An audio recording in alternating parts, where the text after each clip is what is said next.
नमस्कार दोस्तों, अयोध्या यानी कि जिसका लोकसभा निर्वाचन क्षेत्र फैजाबाद लोकसभा निर्वाचन क्षेत्र आता है, वहीं फैजाबाद लोकसभा निर्वाचन क्षेत्र में भारतीय जनता पार्टी की हार के बाद रार जारी है। महंत राजू दास के बाद अब पूर्व सांसद रामविलास वेदांती ने गंभीर आरोप लगाए हैं। लोकसभा चुनाव में भारतीय जनता पार्टी के प्रत्याशी लल्लू सिंह के हारने के बाद आरोप प्रत्यारोप का दौर जारी है। हनुमानगढ़ी के महंत और डीएम नीतीश कुमार के बीच कथित विवाद के बाद अब भारतीय जनता पार्टी के पूर्व सांसद रामविलास वेदांती ने सवाल उठाए हैं। एक बार फिर प्रशासन की ओर उंगली उठी है। पूर्व सांसद राम जन्मभूमि के आंदोलन के प्रमुख चेहरे रामविलास वेदांती ने एक न्यूज चैनल से कहा कि अयोध्या का प्रशासन भाजपा के खिलाफ था। अयोध्या का प्रशासन नहीं चाहता था कि भाजपा चुनाव जीते। संत लोग खून के आंसू पी रहे थे। उन्होंने दावा किया कि साधु महात्मा लोग बड़ी मुश्किल से अपने आश्रम में जा पाए थे। हमारे जैसे व्यक्ति को रोका गया। मैंने डीएम से बात किया तो डीएम ने कहा, वेदांती जी आप मुझे धमकी दे रहे हैं क्या? डीएम ने अब शब्दों से राजू दास का, संत समाज का और हिंदुत्व का बहुत बड़ा नुकसान किया है। ऐसे शब्दों का प्रयोग अयोध्या के डीएम को नहीं करना चाहिए था। इसके आगे वेदांती ने कहा कि मुख्यमंत्री योगी आदित्यनाथ ने कभी इस संबंध में हमारी बात सुनी ही नहीं।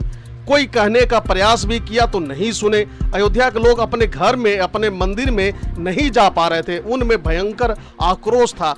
इससे पहले हनुमानगढ़ी के महंत राजू दास और डीएम के बीच कथित विवाद हो गया।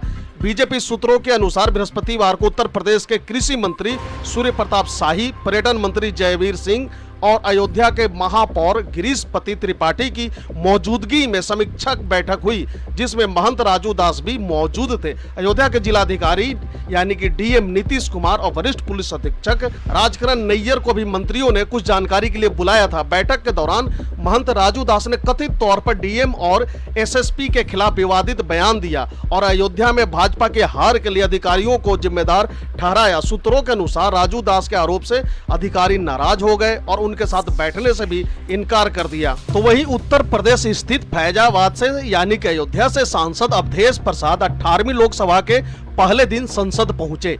इस दौरान समाजवादी पार्टी के सांसद एकजुट दिखे। सभी सपा के सांसद अखिलेश यादव के साथ नजर आए। पत्रकारों से बातचीत के दौरान अवधेश प्रसाद ने अयोध्या को लेकर अपना प्लान भी बताया। उन्होंने कहा कि फैजाबाद यानी कि अयोध्या सांसद अवधेश प्रसाद ने कहा, मैं फैजाबाद के देवतुल्य मतदाताओं की उम्मीदों पर खरा उतरूंगा। हमारे एजेंडे अब तय होंगे। हमारे पास अयोध्या के लिए अच्छी योजनाएं हैं। उन्होंने मर्यादा पुरुषोत्तम श्री राम की मर्यादाओं को अक्षुण्ण रखते हुए पूरे देश में उनकी मर्यादा को कायम करूंगा और वहां के देवतुल्य मतदाताओं की उम्मीदों पर खरा उतरूंगा। अयोध्या के लिए खास प्लान के सवाल पर अवधेश ने कहा कि हमारे पास प्लान है।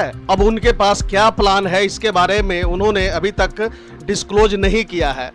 तो वहीं कांग्रेस संसदीय दल की प्रमुख सोनिया गांधी, पार्टी अध्यक्ष मल्लिकार्जुन खड़गे, पूर्व अध्यक्ष राहुल गांधी और विपक्षी गठबंधन Indian national development exclusive alliance यानी कि इंडी अलायंस के कई घटक दलों के नेता 18वीं लोकसभा के प्रथम सत्र के पहले दिन सोमवार को संविधान के प्रति लेकर संसद में पहुंचे और एकजुटता प्रकट की।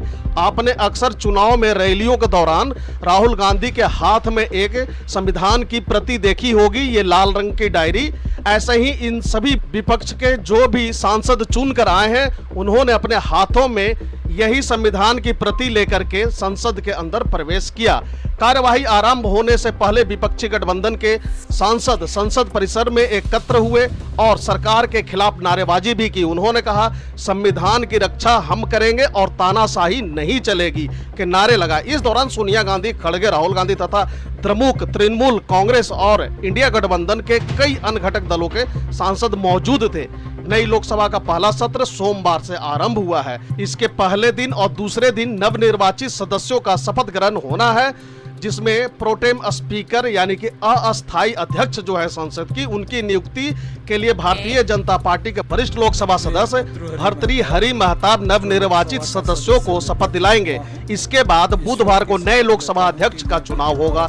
राष्ट्रपति द्रौपदी मुर्मू बृहस्पतिवार को संसद के दोनों सदनों की संयुक्त बैठक को संबोधित करेंगी।